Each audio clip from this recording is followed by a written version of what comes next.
Alright, so I'm back with another video. So today is gonna be quite different, I guess. Today I'm gonna be talking about an actual subject. Yes, so today we'll be talking about early access. We're gonna start out with some history here. You know, back in my day, and I truly do feel old when I say that, but you know, games had to be shipped out as a whole. Back in that dark time, consoles were barely hooked up to the internet. For the PlayStation 2, you had to get this weird dongle thingy. You just had to go through hoops, so if a game was broken upon release, then it'd probably be broken forever. But time slowly creeped forward, and now pretty much everything, including your thermometer, is hooked up to the internet. And suddenly, you could ship out a broken game, and it could be patched. The bugs could be squished through the magic of patching. And thus the idea of early access slowly formed.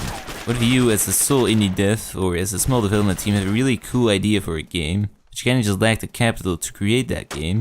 So what if instead of spending years developing this game, signing up with a publisher and selling your soul, you instead go to the public for backing? You know, you propose your cool idea, you get people to back you, and in exchange those people get access to a non-finished build of your game. And then when the game is finally done, they'll have paid a fraction of the final price, and they will have been part of the development process. I mean, on paper it sounds like a wonderful idea. There's been a lot of success stories. I mean, just look at Minecraft. That game is gigantic. But there's also risks involved. If a developer decides throughout the development process that he'd rather pursue his passion of rock climbing, and then takes all the money, well, you're mostly just shit out of luck, because you're probably not getting your money back. So some examples of less than stellar early access games, The Stomping Land, that one just stopped completely. Then we got the War Z / Infestation Survivor Story / Romero's Aftermath. That game is sort of still in development, but it's just shite, and it keeps changing its name every 6 months. It's really confusing. We also got H1Z1, which is also still in development, but it's split into 2 games. And it was supposed to be free to play at one point, but then they decided not to make it free to play. They also still have cash drops as well for that game.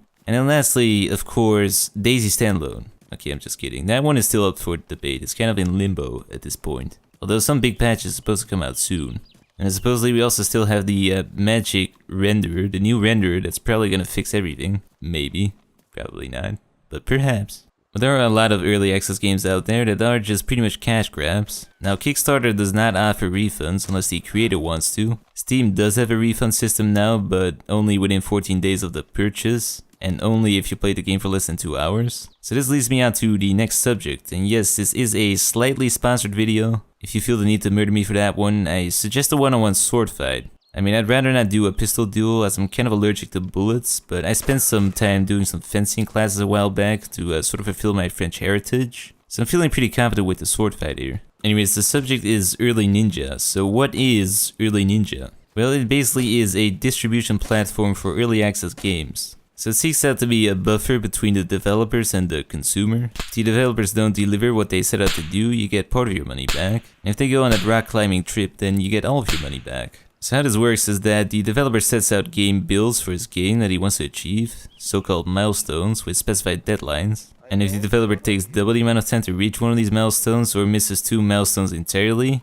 then you, as the consumer, are eligible for a refund. Then developers that do really well and meet all their goals will be promoted on the website, and those that don't are thrown down a bottomless pit, Sparta style. If that sounds interesting enough to you, there will be a link in the description to the website. You can sign up. The service is not live yet though, they're aiming for a summer release apparently. But yeah, I thought this was a interesting enough idea. Whether or not it's gonna constrain developers too much to make their game, I don't actually know. At least I found out for my projects and things that I do, whenever you set out to do something, it at least is gonna take about twice as long as you expect it to. You just run into weird issues all the time. Like Arduino Digital 1 ports that just don't work like they should. Just weird things. But who knows, maybe this will be the new go-to place for early access games. Anyways, tell me which early access game you regret buying. I mean, I bought War Z day 1, because back in the day that was really the thing. That was gonna be the next new thing. We had the DayZ mod, and then we had the War Z, which was gonna be the DayZ game, but better. So back then I bought it day 1, I found out it was complete shit, because all the zombies were just stuck in place and it wouldn't move. So I pretty much immediately got a refund. And then soon, everybody found out that the War Z was in fact shit. And that was the end of that game. But anyways, hope you enjoyed this short little video, and I will see you maybe in the next one. I mean, I won't actually see you. You'll just hear me talking, basically. Yeah.